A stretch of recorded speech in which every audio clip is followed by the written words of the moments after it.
Hey everyone, my name is Dante and welcome back to Story Hub, your hub for the best stories on Reddit. Before we get into today's story, this week's giveaway is for these brand new headphones. To enter, just comment and subscribe. Enjoy the video. I'm a male 32, dating a female 24, for the past 16 months, living together for the past 7 months after her lease was up, figuring what the heck since she was always over my place and we got along great. 2 months ago she started a bottle service job. As a requirement of the job, she has to make social media posts promoting the bar and requesting messages for people to book tables. Going into the job I was supportive and requested she just leave work at work, shoot down inappropriate messages and not hang around customers and the bar after hours. I knew working in the bar environment wasn't the best, being eye candy for people spending $, but I always fully trusted her. Earlier this month I was out of town and texted her to MSG me when she got home. I woke up to no text, but we talked the next day where she said it was a slow night and she hung out with 2 of her coworkers after work, only making $75. I came back to my apartment and saw she was logged onto my computer and was sent $2,500 from a dude for kitchen supplies at 4:30 a.m. on PayPal. I immediately woke my GF up questioning her. She said this was a finance guy who regularly came in and knew the owners. That night there was a $3K minimum spend for his table, but since the club was so dead that night they only charged him for 2 bottles, which was $500. She said he texted the one girl that she was hanging with after work asking if they wanted to come hang out and he'd pay them to come hang out with him and friends. My GF said she asked her, this is nothing weird, right? And her friend is like, no, this guy is a loser. He just wants to look cool in front of his friends. So apparently my GF and her 2 friends hung out with him and friends for 2 hours just chilling.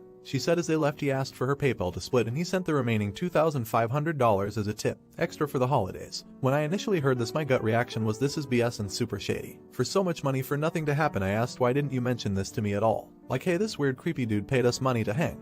But it was never even mentioned. My GF said she was weirded out and wanted to tell me in person. I was pissed and said prove me nothing happened. So she had withdrawn 2/3 of the money and both of us met up with the 2 girls that were there that night. I interrogated both coworkers and also DM'd the guy and they all had the same story. I still felt this story was absolutely insane, but I gave my GF the benefit of the doubt for always being trustworthy and having the other 3 PPL talk to me about that night.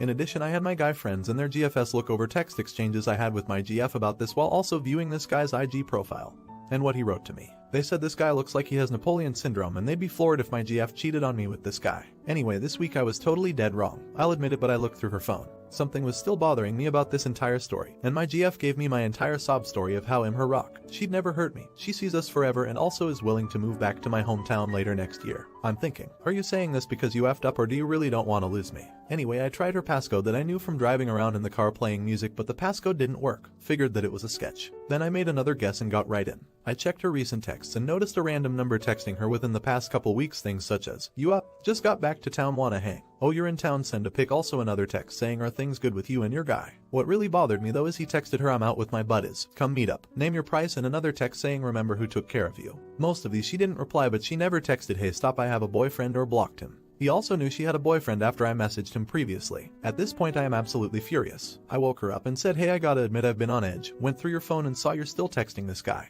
You said you didn't know him and your friend set the alleged hangout up. I said I had a weird suspicion about the entire night, and even if you didn't cheat on me physically, unlikely, I said you emotionally cheated by lying, saying you don't talk to him and have been talking to him the past couple of weeks. I said even though you maybe don't reply to the majority of the texts, you still breadcrumb him along enough to keep convo going. She said she only talks to him to book tables at the club and denied any wrongdoing. I said because of that I cannot trust you at all going forward, and your story about what transpired that night for $2,500 seems all made up. I said I need you to pack all your stuff up now. I feel scummy for resorting to checking her phone, but I've been going crazy this month after hearing about this, and I'm glad to know now that this customer's money is more important than our relationship. Not the idiot. You are a much older guy dating a beautiful young woman who works bottle service and you don't actually trust her. What possibly could have gone wrong? I actually think she might be telling the truth. There are guys who literally pay women to hang out with them. There are guys who pay women they have never even met. My male 25, wife, female 23, and I have had a tradition every Christmas where we would bake Christmas cookies and frost them without friends. We'd then give the cookies out to friends and family and helpers. Every year, my wife would take on the bulk of the baking duties, insisting that only she knew how to bake them right and only letting whoever is helping frost them.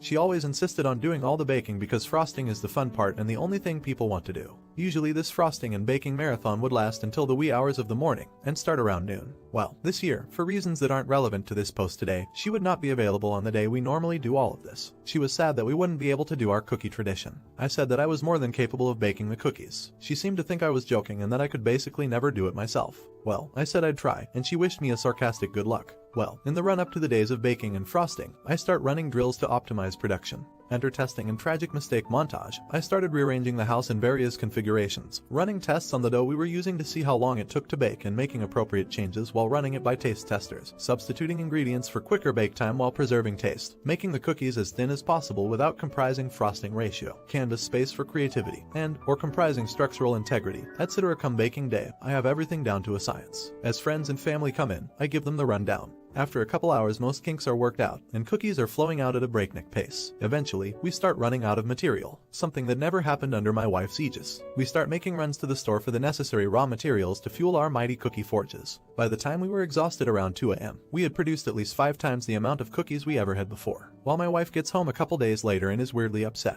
She insists the cookies taste weird, that we spent too much money, and that I was actively trying to make her look bad by making so much more than her. In truth, I ran blind tests to see if anyone could differentiate between our old recipe and mine, and no one could. I also only spent 40% more than years previous as I slotted in some cheaper ingredients and bought some stuff in bulk, and I had absolutely zero intention of upstaging her. I simply had the goal of maximize cookie production. She says that even if I didn't do it on purpose that I should have thought about how it made her look to out circles and that I have embarrassed her, and she actually called me an asshole. Really quick, if you're enjoying the video, don't forget to drop a like. She's never called me an asshole in all 3 years of marriage, so I can't help but think I am. Am I the idiot? Not the idiot. You didn't do anything wrong, per se, and your methods sound fun and add a competitive edge which enhances the excitement for some people. But no one likes to discover that a tradition on which they've spent time and effort and enjoy doing doesn't need them at all to function and may even be better without their hard work. Not the idiot. You said you were going to bake them, and you baked them. Some may find your methods odd, but I get that you were enthusiastic about it, maybe went a little overboard. But I don't see anything vindictive in your behavior. Even the taste tests, if I'm understanding correctly, were done before the accusation that yours aren't as good as hers, which suggests to me that the point was to make sure people would enjoy the cookies. I'm working in the billing queue in a call center for one of the big 3 telcos, and a client calls in regarding a billing concern. This lady calls in, is puzzled by why she got charged a one-time fee $49 for a wireless access point. It's Gen 1 equipment for wireless set-top boxes for Optic TV. She's even more puzzled. Why would she have that charge when she doesn't have TV services from us? And I informed her that it started more or less a month ago. She's disputing that because Optic TV isn't available in her area. Now I'm confused. She lives in a small town and there's no Optic TV there. I did a little digging and found out that someone, no ex-husband, was still on her account and got a 3-year contract to get a free TV for Optic TV and internet. She begins to cry on the phone and tells me her now ex-husband had an affair with a younger woman. Divorced her, milked her for as much as he could and apparently still is milking her for more. He totally ghosted her, moved to Alberta, changed his email, phone number, blocked her on all social media, etc. In my mind I'm like, what a dickhead. And I'm like, well I'm sorry if you cancel the services you're on hook to pay for cancellation fees and so on. I can tell her though, I can remove his access to your account and you can also add on a password, downgrade the internet and TV to the bare essentials, and I can attempt to redirect the TV gift from his address to hers, but there's no guarantee as it's been processed already. I can hear the light going off in her head. Wait, what? You have where he's living at now? Why, yes. He's got TV and internet services, so there's a service address. She goes really quiet, says her lawyer and herself have been trying to track him down but his family and friends are being tight-lipped about it. She asks if I'm allowed to give that info to her. I smile and reply, this is your account. You have unrestricted access for service address, phone numbers, emails that your now ex-husband provided to us to get hooked up. She asks if I can give her his new address, his new cell number and the second number left on the account, presumably the new woman, and contact info over the phone right now. I asked if she had a pen and paper handy. She was so ecstatic. And after giving her all the details from her account regarding the second service address, downgrade everything. And he was a hockey fan and there was a game playing right now with his team. So I wish I could have been a fly on the wall when the game cuts out and he calls in to ask WTF and discovers he's been removed. And there's an account pin and he's been discovered by his ex-wife and lawyer. Not the idiot. This reminds me of my mom. Married a much younger man very quickly. Don't even get me started.